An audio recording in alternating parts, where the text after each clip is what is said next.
7, 6, 5, 4, 3, 2, 1.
Kembali beribadah, kembali di dalam gereja-Mu. Terima kasih Tuhan, kami menyerahkan di dalam pimpinan Tuhan setiap pribadi kami, untuk kami semua siap dilawat oleh Tuhan. Hanya di dalam nama-Mu Tuhan kami, Yesus Kristus, Gembala kami yang agung, kami mohon seluruh doa kami ini. Haleluya. Amin. Amin. Shalom. Terima kasih Tuhan berikan kepada Tuhan pada sore hari ini, terlebih untuk jemaat yang ada di rumah, tetap kuatkan iman, tetap percaya pada penyembahan dan pujian sekalipun di rumah. Kuasa Tuhan tetap bekerja. Amin.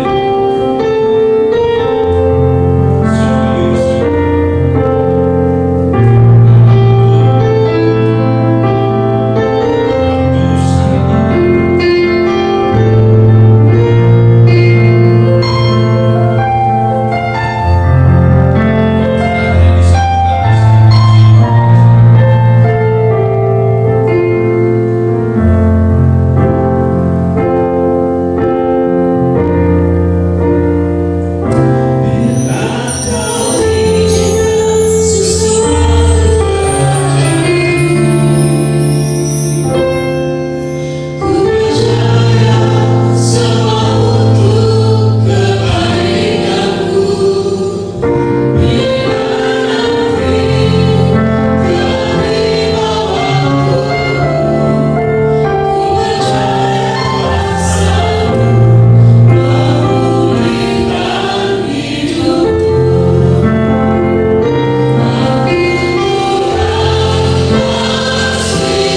Haleluya.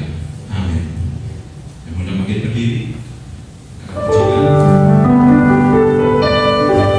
Bersama nama Tuhan. Kita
setiap hati kami.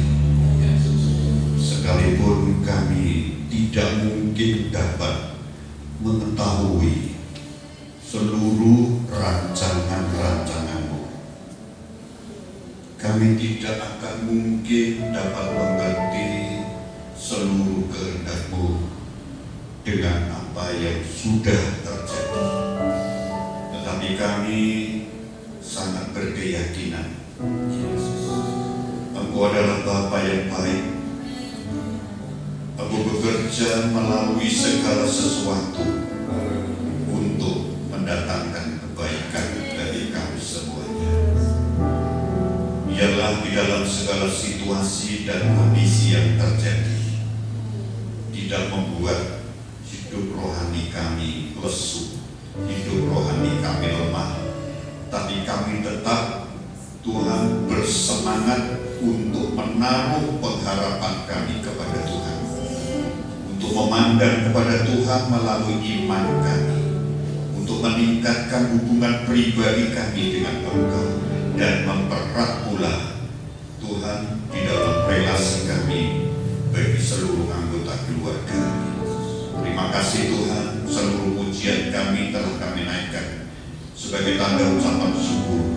Dan sekarang kami ingin duduk diam, kami ingin berkonsentrasi, memberikan hati kami, membuka telinga kami, dan segenap hidup kami, supaya kami menerima kebenaran firman. Terima kasih Bapa, terima kasih urapan Roh Kudus bagi kami semua yang mendengarkan, urapan Roh Kudus bagi kebenaran firman. Terpujilah nama-Mu. Dalam nama Tuhan Yesus kami berdoa dan bersyukur. Haleluya.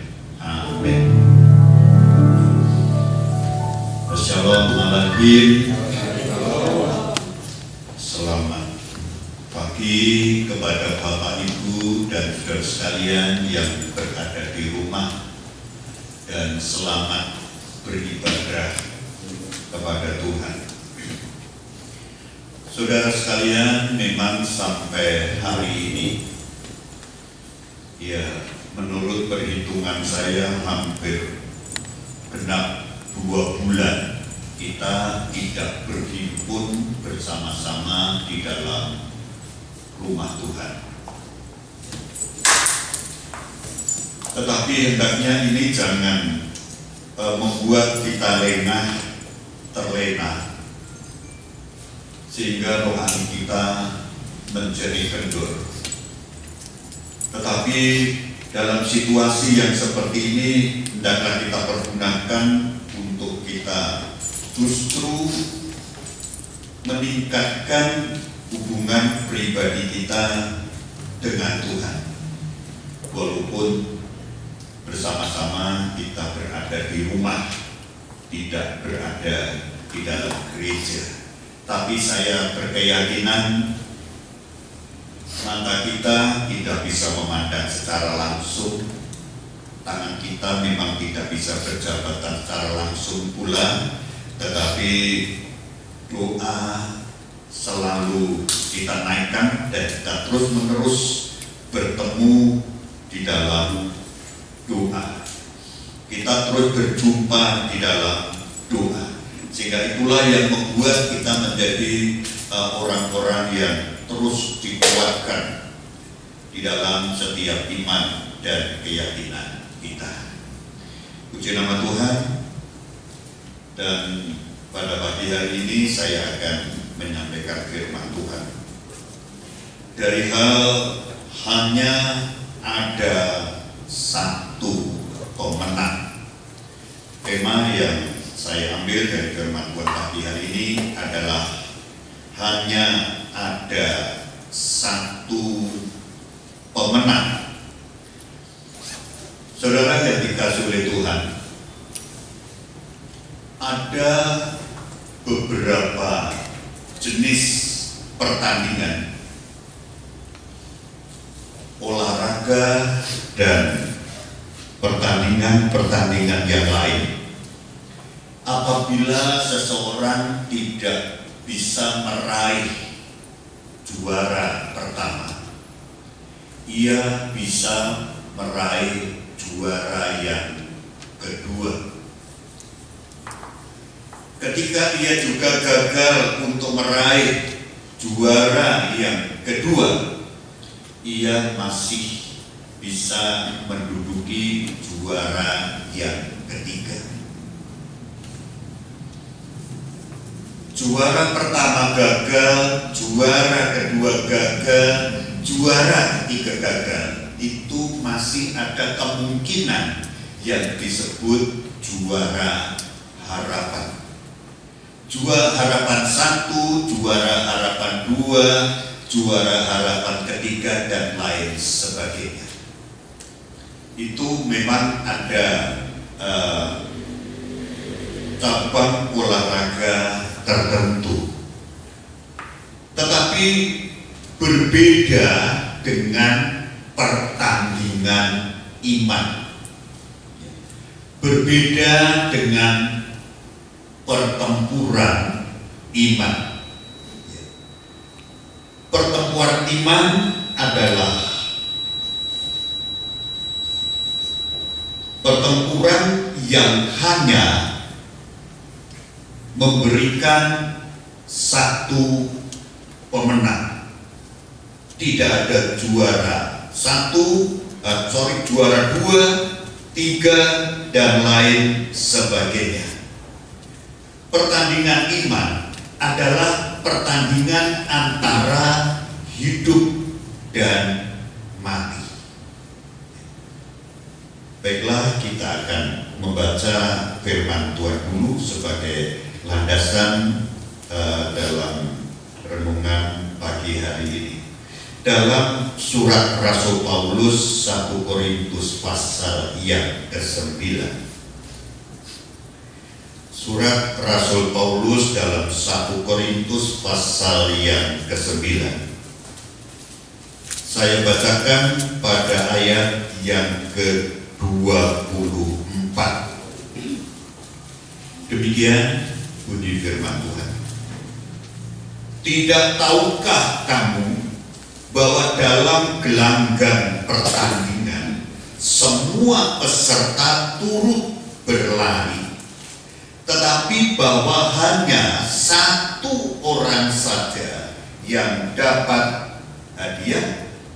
Karena itu larilah begitu rupa sehingga kamu memperolehnya.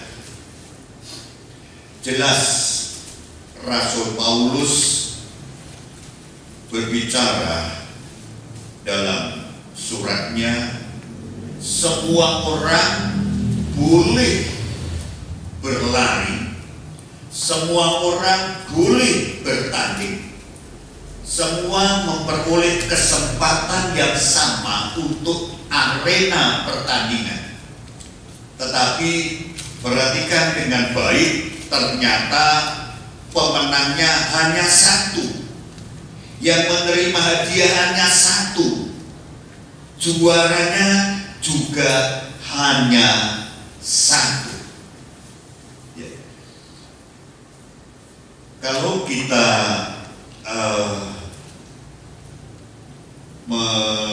mengamati, dan mungkin di antara kita pernah membaca pada zaman Romawi kuno, seringkali diadakan suatu pertandingan antara kedua orang yang kuat.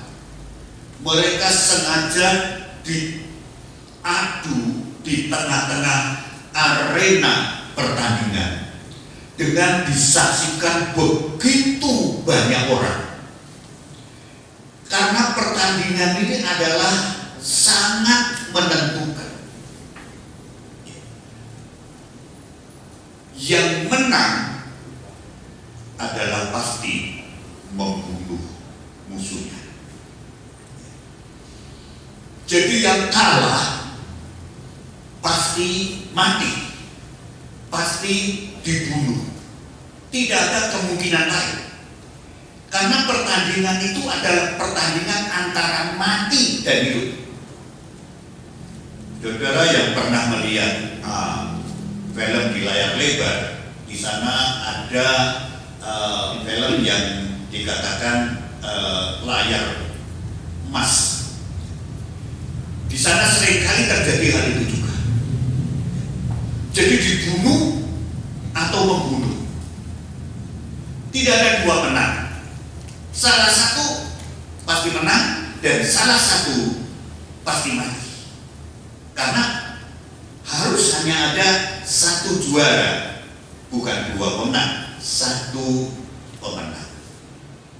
Dalam pertandingan iman hanya ada kemungkinan kita menang atau kalah, kita gagal atau berhasil, kita diterima Tuhan atau ditolak Tuhan, kita ditempatkan di surga dengan kemuliaannya, dengan hidup kekal bersama dengan Bapa, atau kita masuk di hukuman yang kekal di neraka. Kita menerima kemuliaan atau kita menerima penderitaan yang kekal. Hanya ada satu tempat kemenangan di sana. Menjadi orang Kristen yang berkenan di hadapan Tuhan, atau menjadi orang Kristen yang ditolak oleh Tuhan. Menjadi orang Kristen yang dicintai Tuhan, atau menjadi orang Kristen yang sama sekali tidak mendapat tempat di dalam Tuhan. Dalam kitab Wahyu, kitab terakhir dari Alkitab kita, kepada 7 sidang jemaat di sana, ketika Tuhan Yesus yang sudah ada di surga, dia menjumpai murid yang paling dicintai, yaitu Yohanes di Pulau Patmos. Dia mendapatkan pewahyuan untuk menulis 7 sidang jemaat di sana. Kata-kata yang tidak ada di sana, yaitu barang siapa yang menang. Barang siapa yang menang. Setiap jemaat selalu ada kata itu. Barang siapa yang menang akan mendapat kemuliaan. Barang siapa yang menang akan duduk bersama aku. Barang siapa yang menang akan menerima mahkota. Barang siapa yang menang tidak akan menderita apa-apa. Barang siapa yang menang, selalu Tuhan itu menghendaki kita umat ketebusannya mengalami kemenangan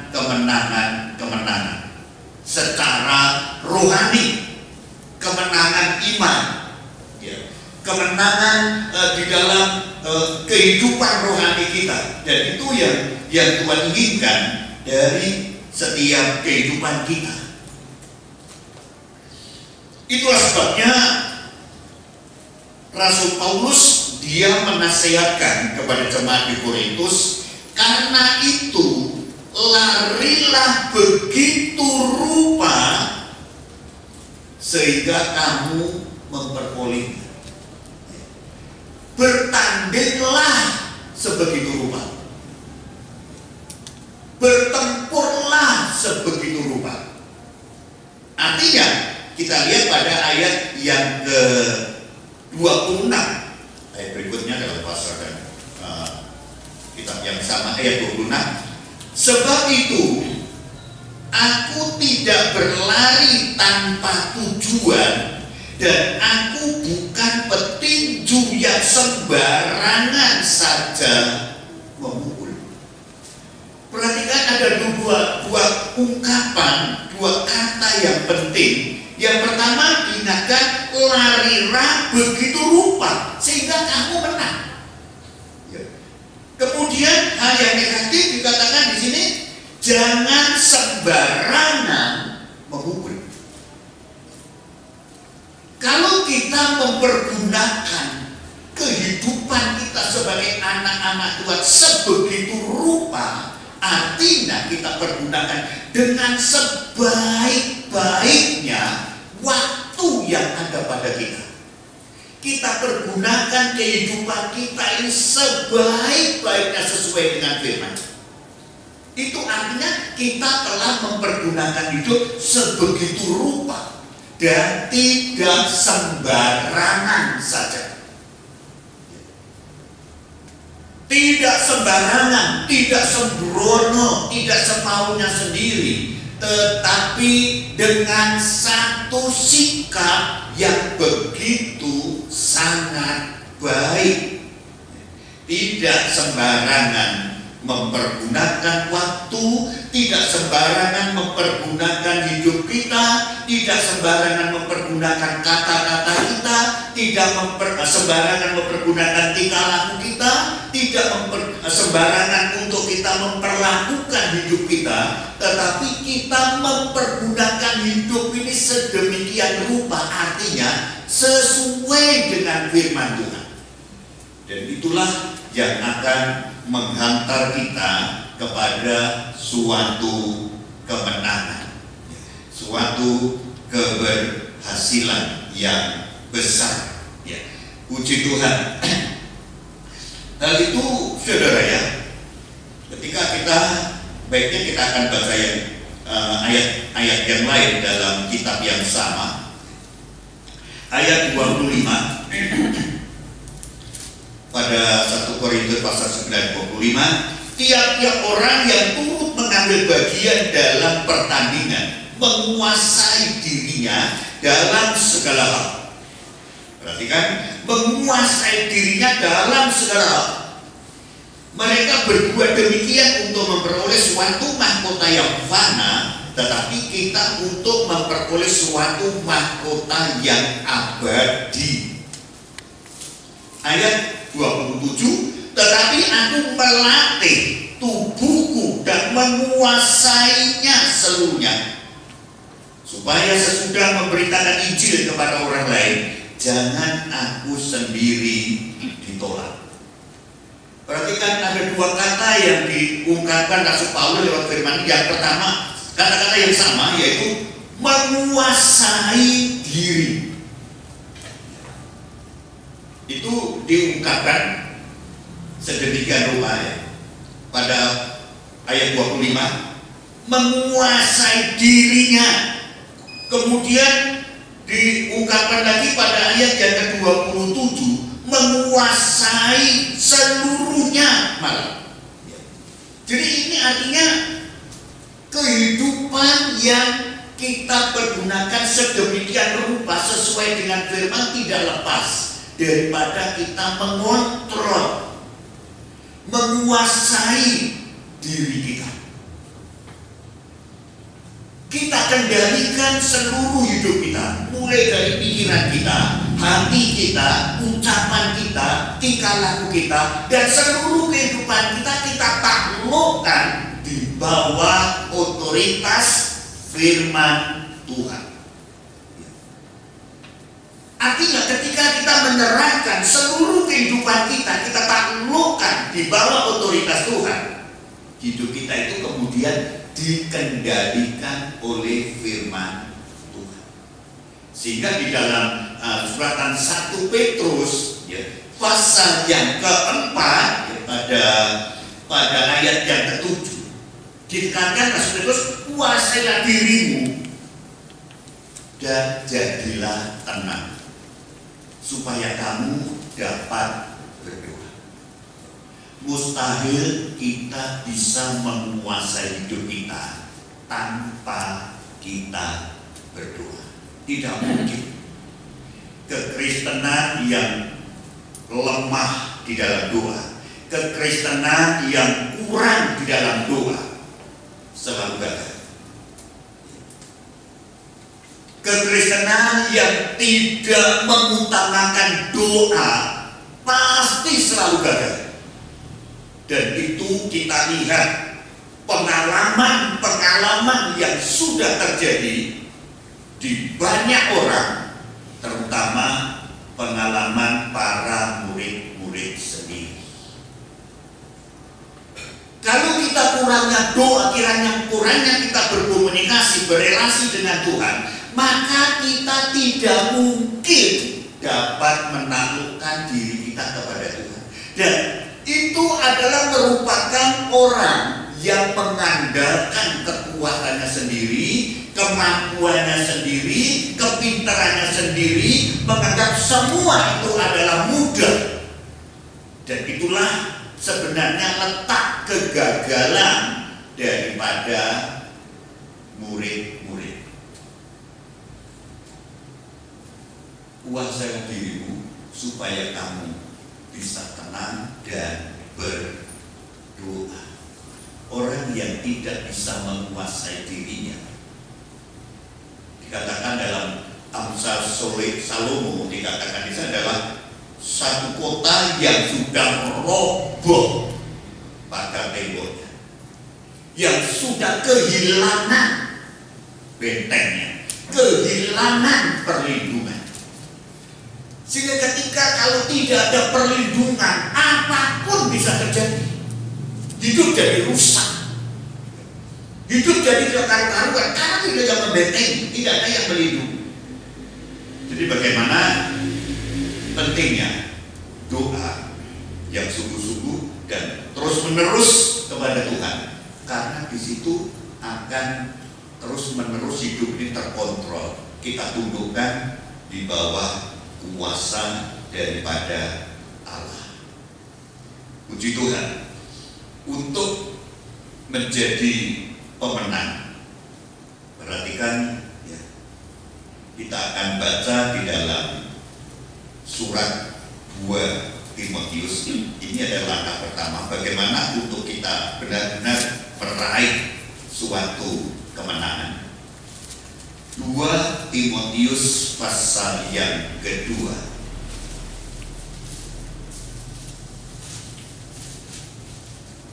Kita akan baca saja pada ayat yang kelima. Demikian firman Tuhan. Seorang olahragawan hanya dapat memperoleh mahkota sebagai juara apabila ia bertanding menurut peraturan-peraturan olahraga. Perhatikan, saudara-saudara, kita mendapat nasihat tadi. Bagaimana bisa keluar sebagai juara, sebagai pemenang? Ternyata memang tidak sembarangan. Bertanding menurut peraturan-peraturan. Semua pertandingan, semua perlombaan pasti ada aturan-aturannya yang tidak boleh dilanggar. Jadi untuk meraih kemenangan, untuk keluar sebagai juara, itu memang tidak boleh sembarangan. Tetapi harus berjalan menurut aturan-aturan yang ada. Sebab ketika aturan itu dilanggar, tidak mungkin dia akan keluar sebagai pemenang. Saya teringat berapa waktu yang lalu ada satu event dalam tingkat olahraga tingkat dunia waktu itu. Ada seseorang yang sudah dinobatkan, dia pemenangnya, dia juara, sudah dikasih medali. Ternyata beberapa hari kemudian terungkap dia memakai cara yang tidak benar, pakai obat yang membuat dia itu bisa lari secara sedemikian cepat. Dia juara, dia disahkan sebagai juara, dia menerima medali. Tetapi karena terungkap dia melakukan pelanggaran, sehingga dia didiskualifikasi, dicabut semua penghargaannya, dicabut piagamnya, dicabut medalinya, dicabut pula dengan kejuaraannya. Mengapa? Dia bertanding tidak menurut aturan. Saudara, Kristen itu sedang hidup di dalam arena pertandingan. Tapi saya sebutkan di depan, pertandingan iman. Pertandingan iman. Ya. Jadi kalau demikian, hidup ini adalah hidup yang terus-menerus menurut aturan-aturan. Tidak bisa kita hidup dengan cara-cara kita sendiri, membuat aturan sendiri. Kita harus hidup sesuai dengan ajaran firman Tuhan. Dan itu aturannya.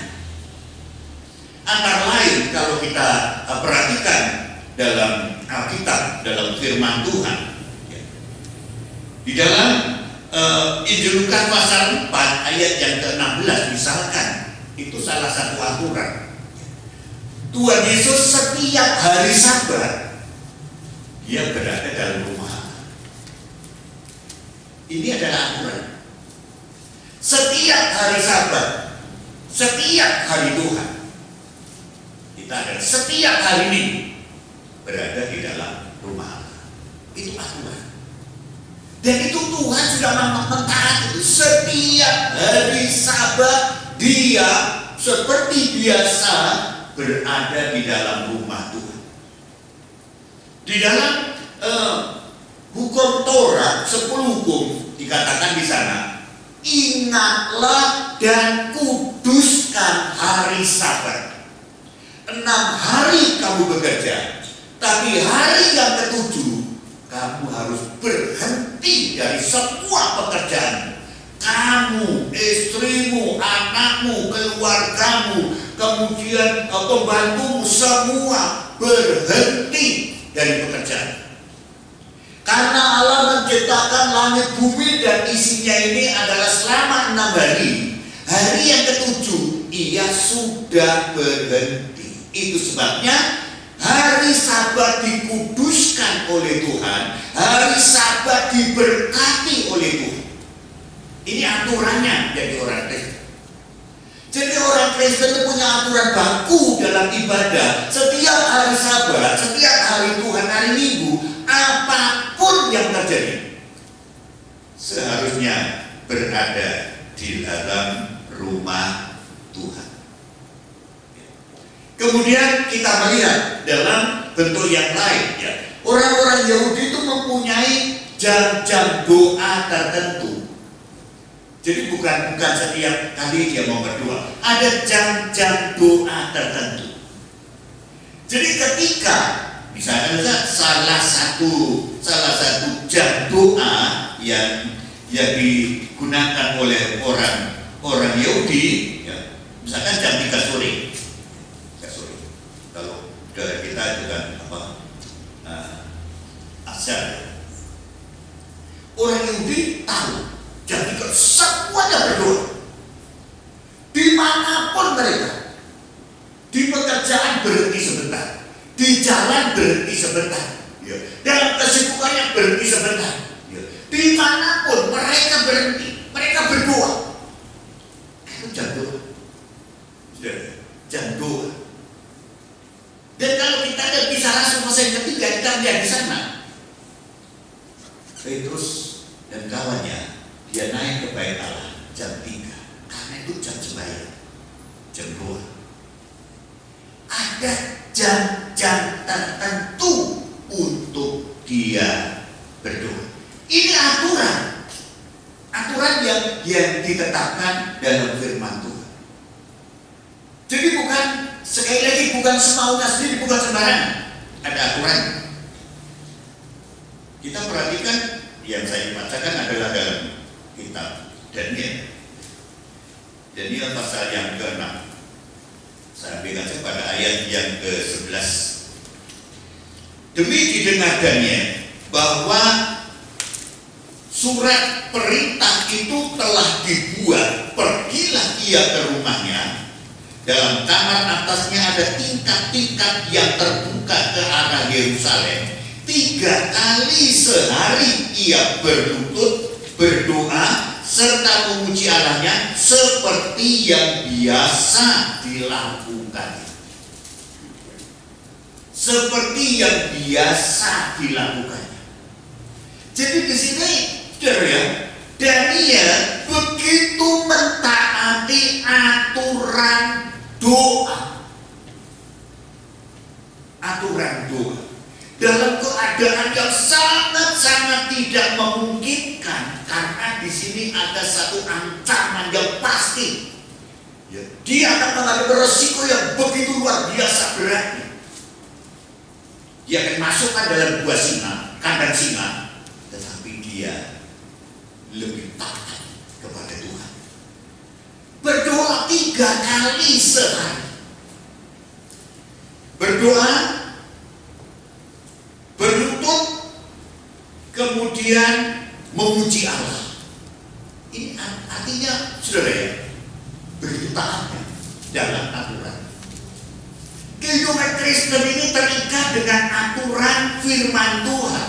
Bahkan cara kita berpikir pun kita telah harus dikontrol oleh firman Tuhan. Pola pikir kita, ucapan kita, pola hidup kita harus benar-benar menurut aturan Tuhan lewat firman-Nya. Karena kita sedang berada di arena pertempuran, arena pertandingan. Jangan dosa mengalahkan kita, jangan keduniawian mengalahkan kita, jangan kedagingan mengalahkan kita, jangan sampai hawa nafsu mengalahkan kita, tetapi hidup kita terus dikontrol oleh firman Tuhan. Semua ada aturannya.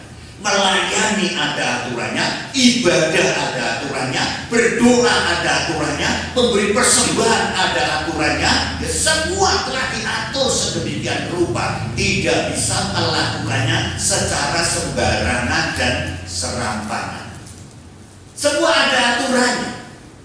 Kalau tidak, kita walaupun melakukan begitu baik kelihatannya, tapi tidak sesuai dengan aturan, kita pasti akan kena diskualifikasi.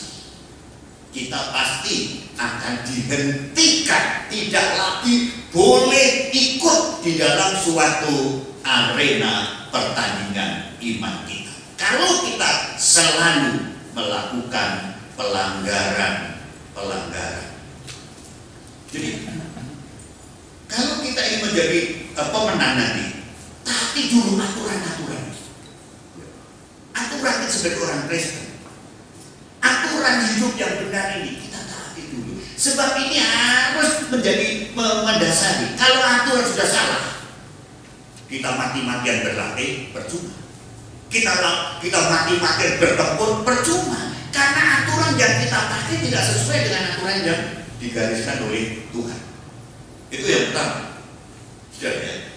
Keluar sebagai pemenang karena hidupnya sesuai dengan aturan.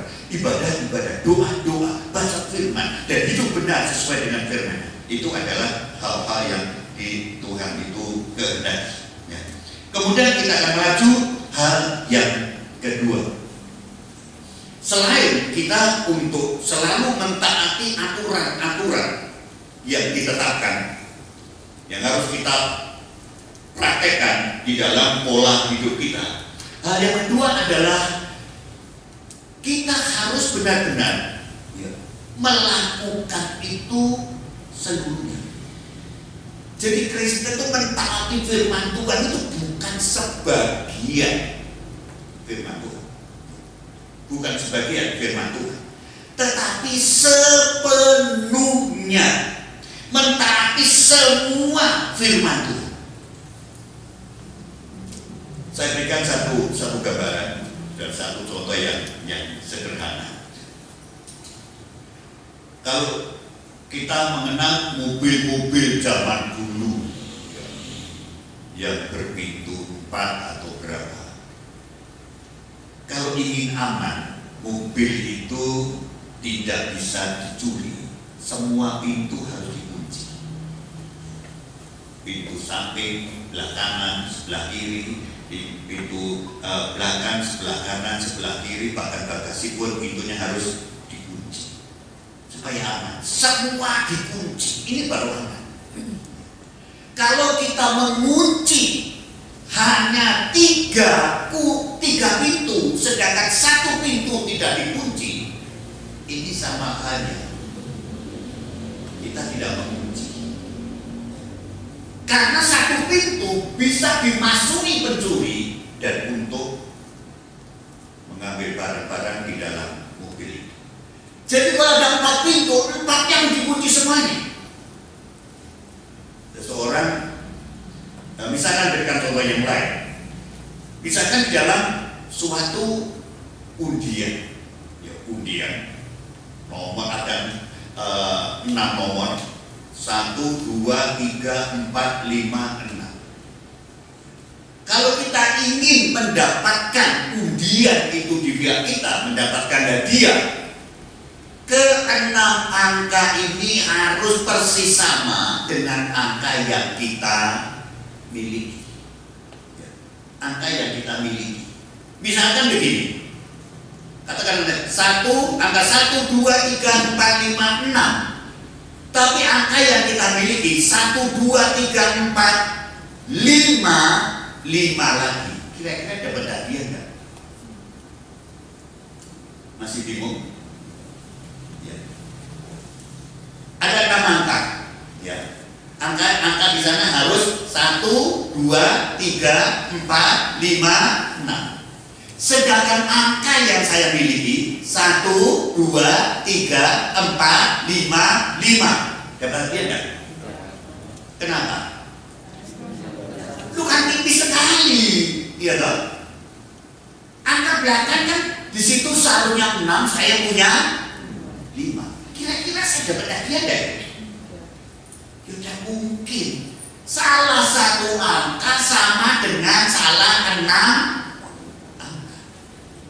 Itu hebatnya di sini. Kekristenan ini tidak boleh pilih-pilih ayat, pilih-pilih Alkitab dan mengabaikan yang lain. Kekristenan semua firman yang diberikan itu bagian mutlak yang harus kita miliki. Semua itu adalah harus kita imani, semua itu harus kita percayai, semua itu harus kita simpan dalam hati kita, dan semua juga harus kita praktekkan dalam hidup kita. Di dalam kitab Torah dikatakan begini dalam Ulangan, misalkan saya ambil dari Ulangan. Ulangan pasal yang ke-6. Ulangan pasal yang ke-6. Perhatikan pada ayat yang ke-25. Pada ayat yang ke-25 dari Ulangan pasal 6. Dan kita akan menjadi benar apabila kita melakukan, perhatikan garis bawahi, segenap perintah itu dengan setia di hadapan Tuhan Allah kita, seperti yang diperintahkannya kepada kita. Kita akan menjadi benar apabila kita melakukan segenap perintah Tuhan dengan setia.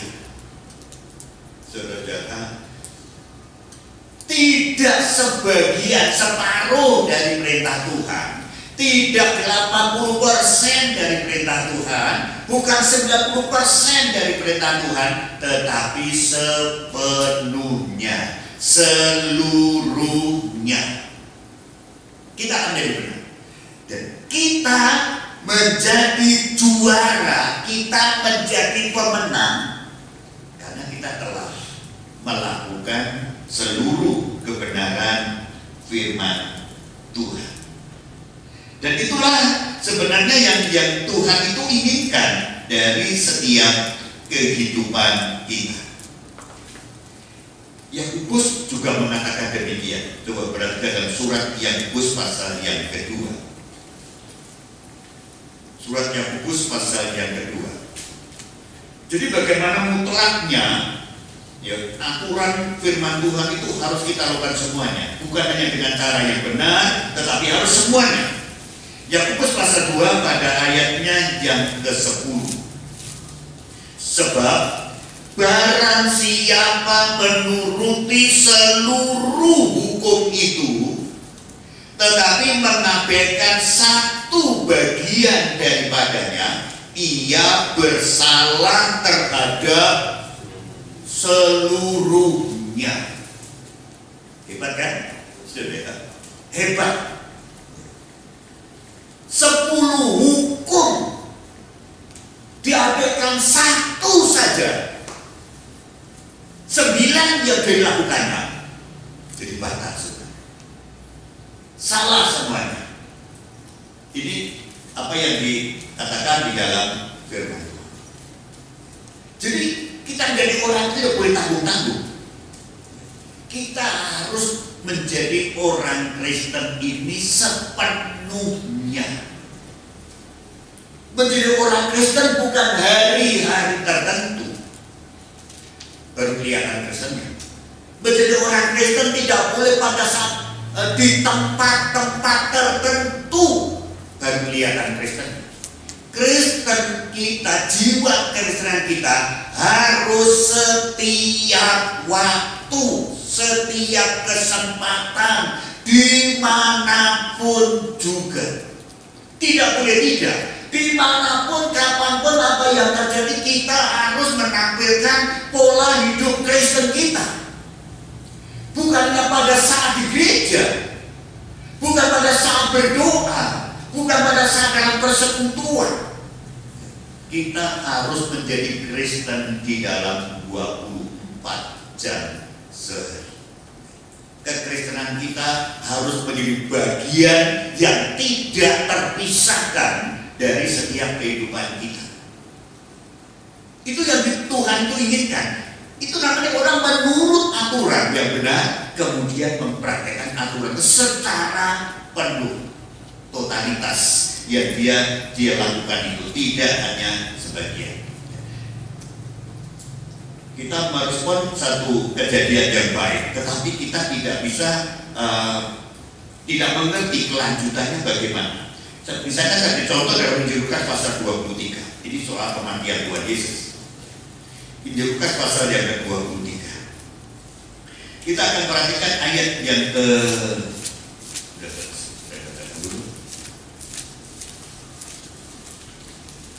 ayat 47. Ketika kepala pasukan melihat apa yang terjadi, ia memuliakan Allah, katanya, sungguh orang ini adalah orang benar. Bukan respon yang sangat positif. Ya. Kemudian ayat 48. Dan sesudah seluruh orang banyak yang datang berkerumun di situ untuk tontonan itu, melihat apa yang terjadi, pulanglah mereka sambil memukul-mukul diri.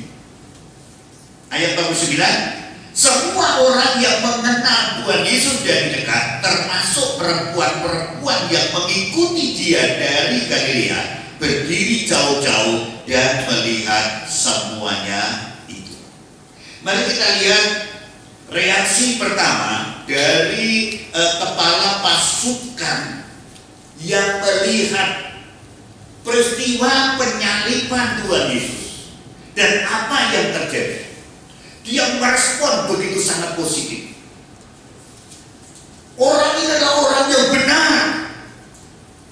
Saudara, dia memuliakan Allah. Sungguh orang ini adalah orang benar. Respon ini, ucapan ini, pernyataan ini membanggakan sekali tentu. Kita melihat, mendengar orang lain yang bukan umat Allah, orang lain yang bukan pengikut Kristus, dia berikan pernyataan yang luar biasa. Dia memuliakan Allah dengan kata-katanya. Dia katakan sungguh orang ini orang benar. Bagian lain dikatakan orang ini adalah anak Allah. Tentu ini kita sangat bangga mendengar orang lain memberikan ucapan seperti ini. Orang yang tidak sama, tidak seimbang dengan kita memberikan pernyataan seperti ini, kita bangga. Tetapi, saudara, kita tidak tahu kepala pasukan ini selanjutnya dia menjadi pengikut Kristus atau tidak. Saudara, apakah hanya pada saat pengakuan melihat peristiwa itu? Mungkin. Berapa tahun yang lalu saya pernah teringat pada saat Presiden Bapak Soeharto memberikan sambutan Natal, dia bilang begini, haleluya, semua bersorak-sorak. Tentu bangga para negara mengatakan haleluya. Tapi untuk apa ucapan haleluya kalau hanya ucapan dan hanya satu kali? mencerminkan kehidupan Kristen ini sepenuhnya.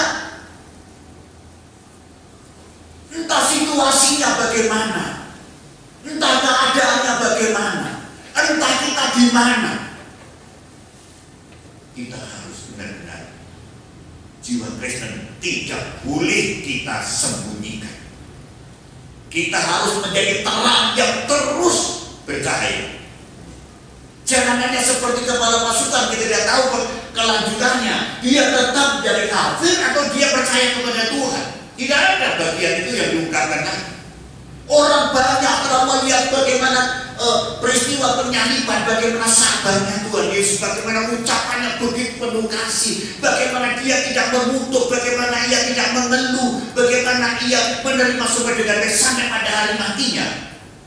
Orang semua pulang itu melulus dodo. Artinya tanda penyesalan. Kira-kira begitu ya. Orang baik kayak gitu kok disalib, orang baiknya gitu disalib, kok begitu menderita, kok begitu baik ya. Aduh, luar biasa. Dia yang terganggu salib itu luar biasa. Dia mendengar kata-kata selalu baik. Dia memberikan respon yang baik.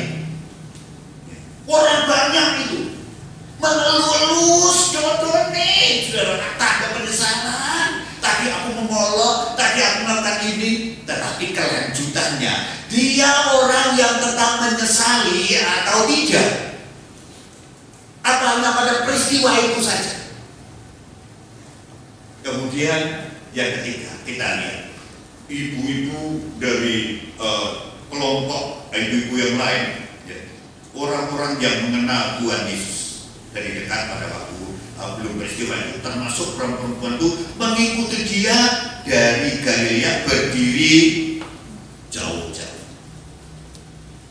Dia menyaksikan semuanya itu, dia melihat semuanya itu, peristiwa penyaliban, tapi melihat dari jauh. Dia mengasihi, tapi mengasihi dari jauh.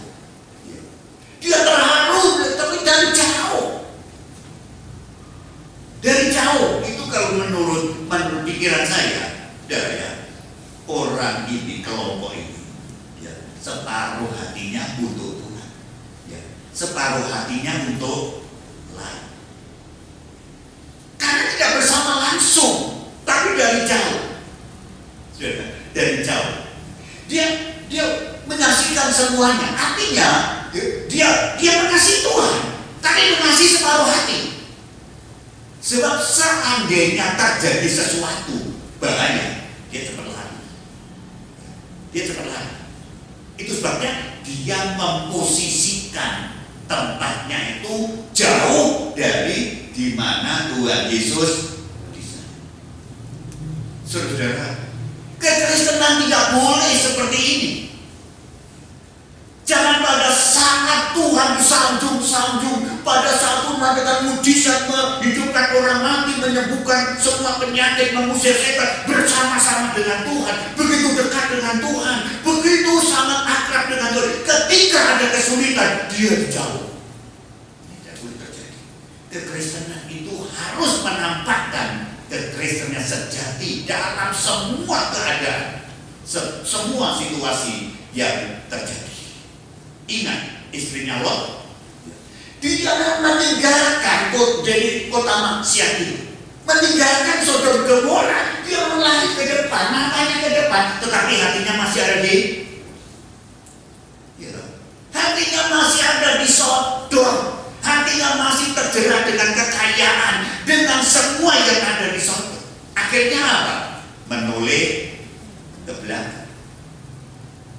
Ini artinya kekristenan yang tidak sepenuhnya. Orang-orang Israel semuanya keluar dari negeri Mesir, meninggalkan Mesir, semua berjalan menuju Kanaan. Terus pandangannya ke Kanaan, matanya ke Kanaan, langkahnya ke depan maju terus mendekati Kanaan.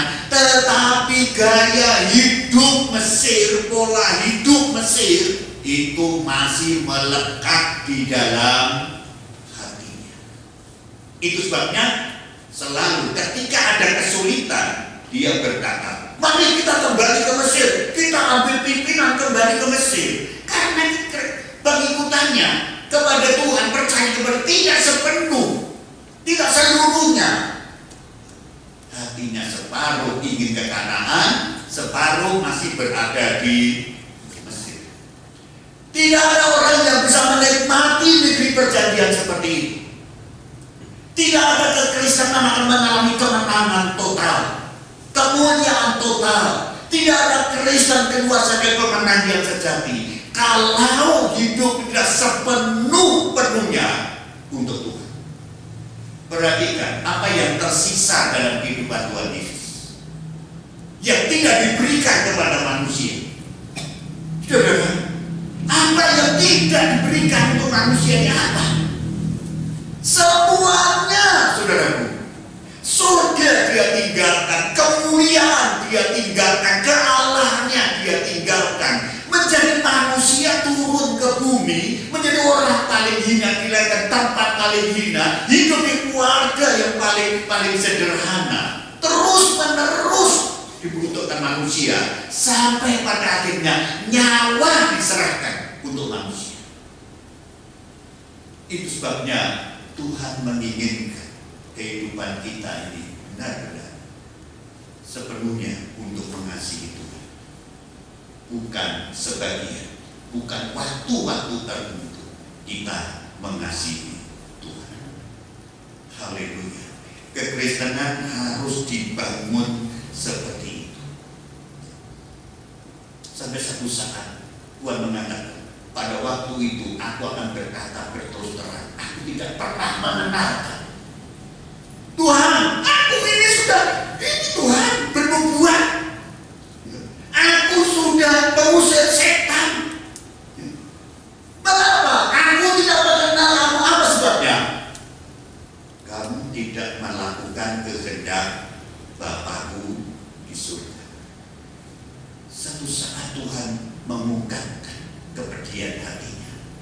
Bangsa ini memuliakan aku dengan bibirnya, padahal hatinya jauh dari Bapa. Tuhan mengenal hati kita, pikiran kita, hidup kita, ucapan kita, sepenuhnya itu tertuju kepada Tuhan.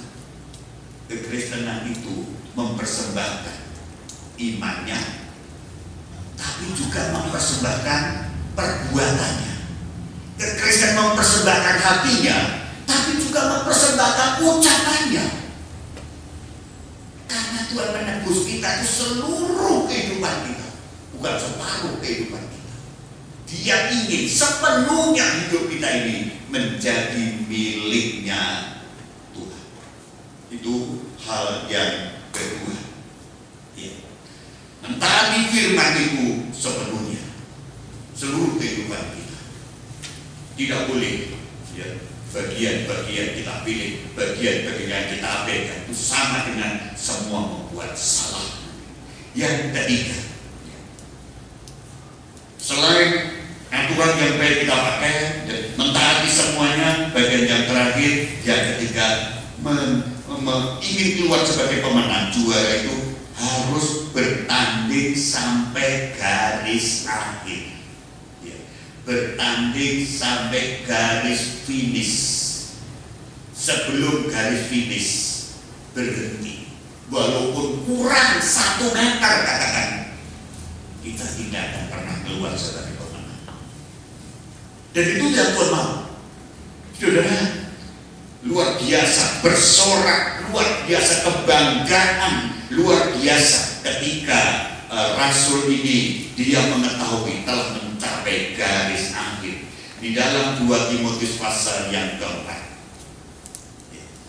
2 Timotius pasal 4 ayat 7 dan 8. Demikian firman Tuhan. Aku telah mengakhiri pertandingan yang baik, aku telah mencapai garis akhir. Melakukan pertandingan baik sampai mencapai garis akhir, dan aku telah memelihara iman. Sekarang telah tersedia bagiku mahkota kebenaran yang akan dikaruniakan kepadaku oleh Tuhan, hakim yang adil pada harinya. Tetapi bukan hanya kepadaku, melainkan juga kepada semua orang yang merindukan kedatangannya. Rasul Paulus dia di dalam penjara mendekati eksekusi mati. Dia tidak takut, dia tidak kecewa, tapi dia katakan begitu bangganya aku telah mengakhiri pertandingan yang baik, aku telah mencapai garis akhir, aku telah memelihara imanku sampai detik-detik akhir dia dieksekusi mati. Tapi dia bangga luar biasa. Dia tahu kematian bukan akhir dari segalanya. Kematian bukan akhir dari segalanya. Bagi orang yang sungguh-sungguh sebagai pemenang, kematian adalah pintu gerbang untuk memasuki kemuliaan yang kekal. Kematian akan membawa kepada suatu perjumpaan dengan Tuhan yang akan melepaskan semua yang tidak baik dalam dirinya. Kematian akan menghantar kepada satu tempat yang kekal yang tidak ada sedikit pun tidak baik. Dia bangga mencapai garis akhir. Mari Bapak Ibu dan sekalian, kita berjalan sampai di mana? Kita mengikut Tuhan.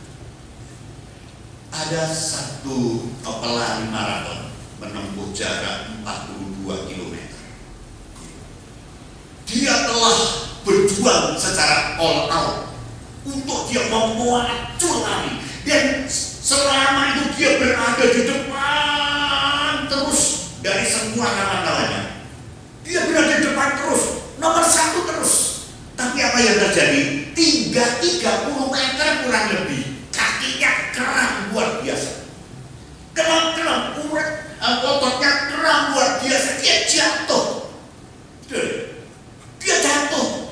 Tapi dia begitu besar semangatnya, harus mencapai garis akhir, harus mencapai garis aku harus keluar sebagai pemenang.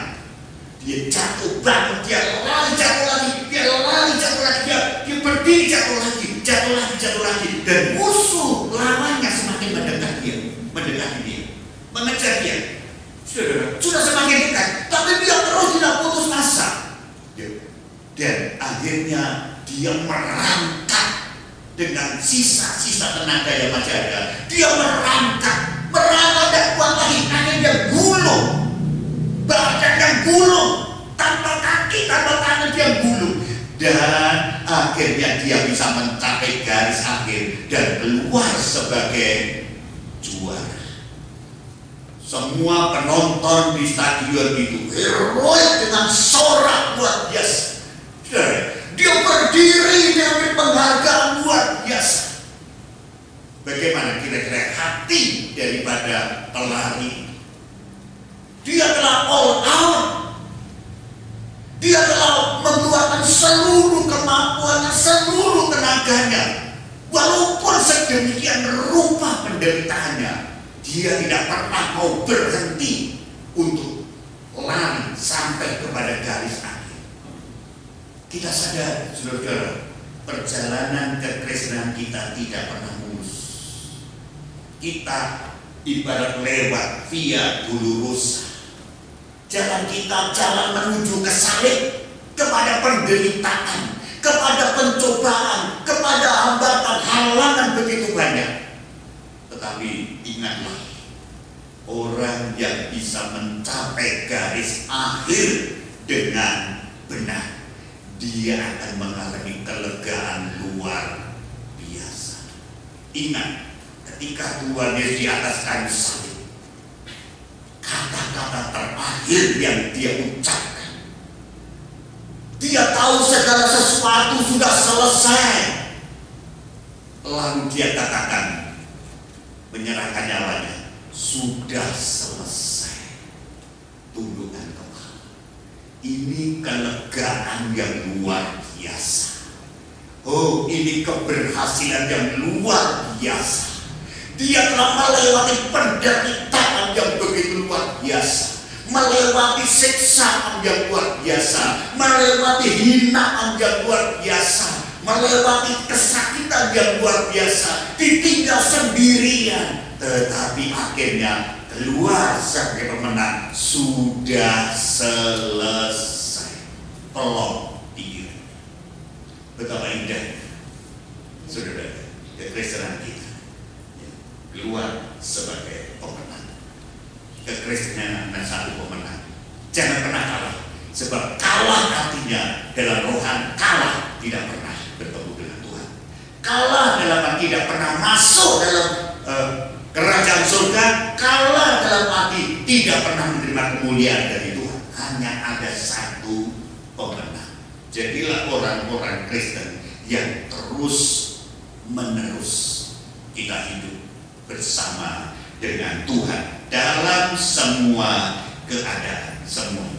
Simeon, dia menunggu hari tuanya sampai ketemu Tuhan Yesus. Setelah dia ketemu Tuhan Yesus, dia memangku Tuhan Yesus. Pada saat lahir di Injil Lukas pasal 2, dia katakan, Tuhan, biarlah hambamu sekarang pulang dengan damai sejahtera. Garis akhir telah dia capai. Kekristenan harus benar-benar mencapai garis akhir. All the way, terus berjalan, semua jalan dilewati sampai garis finish. Di sana kemuliaan telah disiapkan oleh Tuhan. Tuhan Yesus memberkati Bapak Ibu saudara semua yang berada di rumah. Tuhan akan terus mendukung kita untuk kita keluar bukan sebagai orang yang kalah, tapi sebagai orang yang menang secara rohani. Mari kita akan tunduk kepala. Haleluya. Puji Tuhan Yesus. Haleluya. Semua anggota keluarga menundukkan kepala di hadapan Tuhan. Saudara-saudara mungkin tidak ada di gereja pada saat ini, tidak ada di rumah, tetapi percayalah, dengan kesungguhan hikmat dan kemusukan saudara, Tuhan hadir di tengah-tengah saudara semuanya. Kita nyanyikan sebutnya seperti wanita.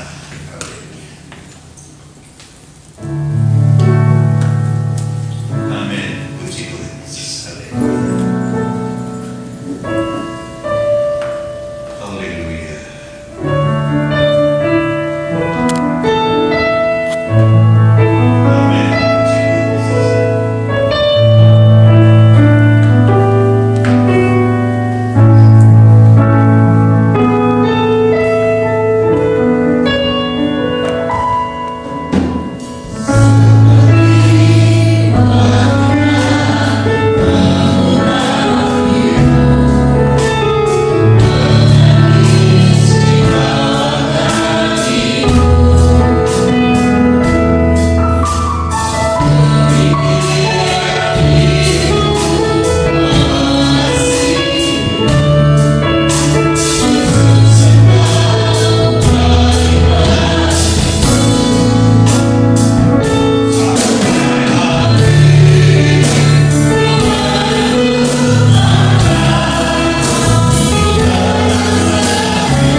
apapun yang terjadi, kami tetap anak-anak Tuhan yang sejati. Kami tetap mengasihi Tuhan. Kami tetap tekun bersekutu dengan Engkau. Terima kasih Tuhan, memberkati setiap pribadi keluarga, orang tua, kepala keluarga, istri, anak, seluruh isi keluarga. Tuhan memberkatinya. Terima kasih Tuhan. Hamba berdoa Tuhan untuk virus corona ini, seizin Tuhan, hamba berdoa segera Tuhan lakukan, Tuhan angkat, Tuhan pulihkan semuanya dari baik kembali. Karena kami sadar kami manusia-manusia yang banyak melakukan dosa dan kesalahan.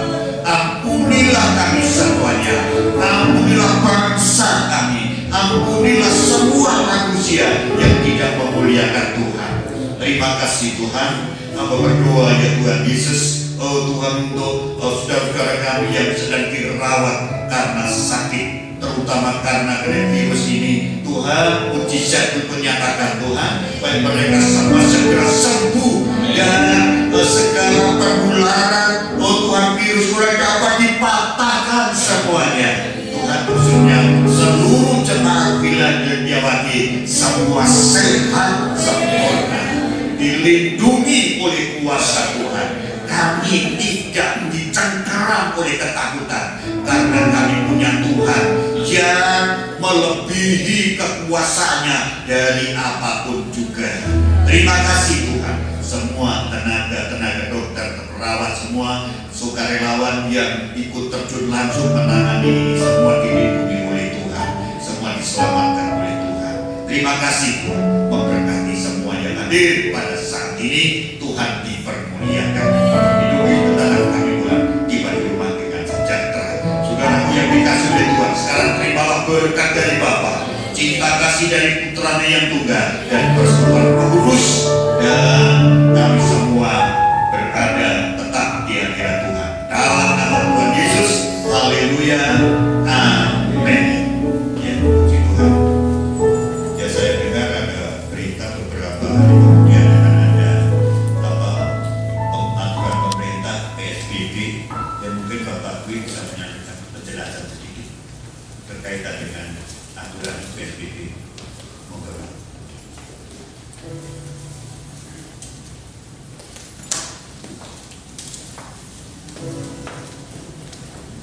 Salam saudara-saudara yang dikasihi oleh Tuhan Yesus.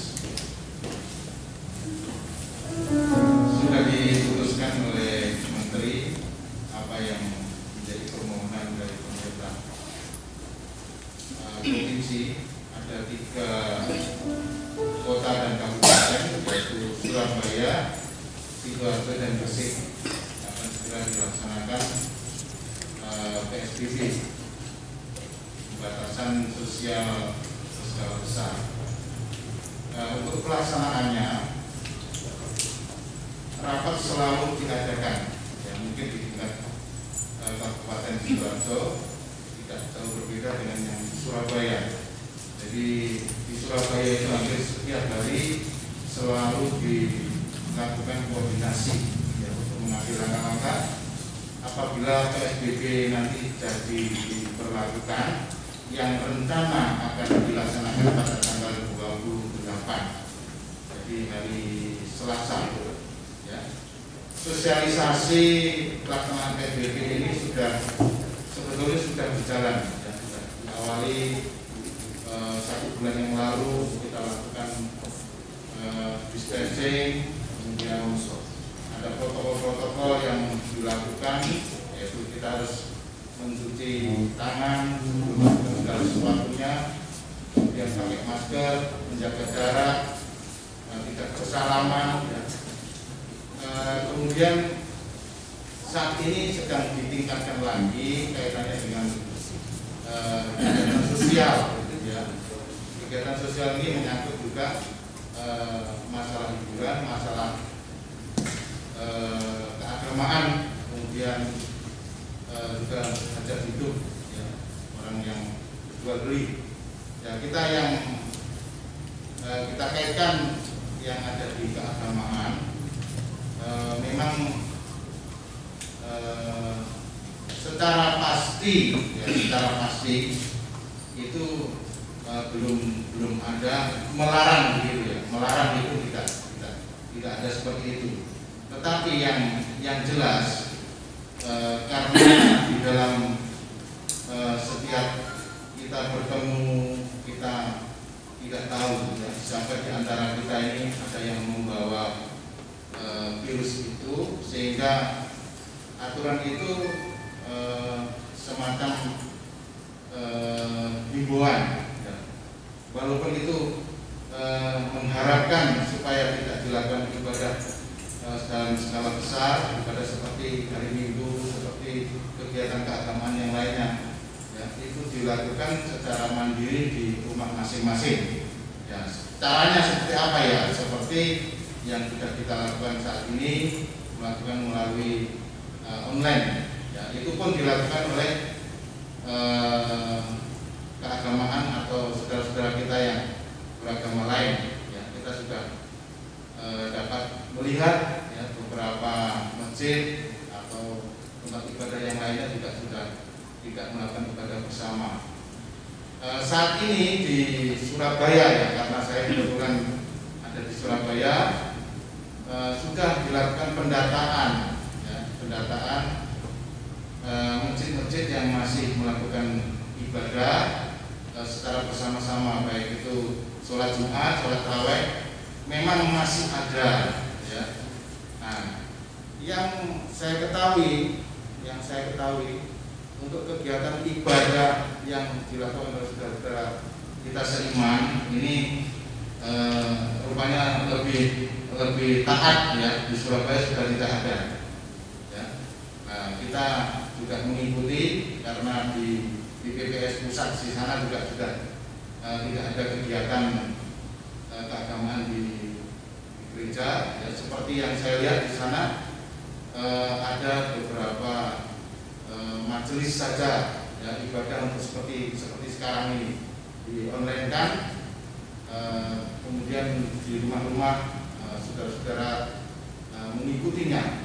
Itu yang dilakukan di gereja BPPS pusat di Sawahan ya, kita mungkin bisa mengikut kegiatan yang ada di sana.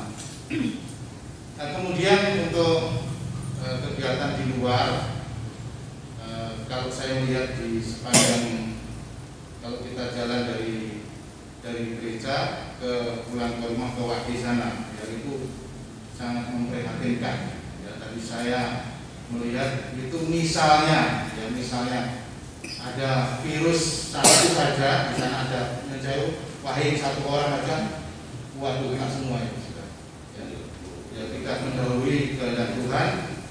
Tetapi karena secara teknologi seperti itu, teknisnya seperti itu ya, kita ikuti pengetahuan yang ada di lewat media ya, maupun yang kita ikuti yang ada di Surabaya, itu hampir penularannya seperti itu ya. Jadi himbauan saya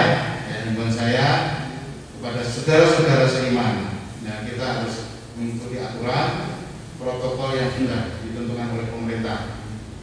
Saya yakin ya, dan kita iman juga pemerintah yang ada ini adalah ya, diizinkan Tuhan untuk mengadakan aturan-aturan ini. Mungkin ini ya jalannya untuk memutus ya, perkembangan virus corona. Itu saja yang perlu saya sampaikan. Terima kasih, Tuhan Yesus memberkati.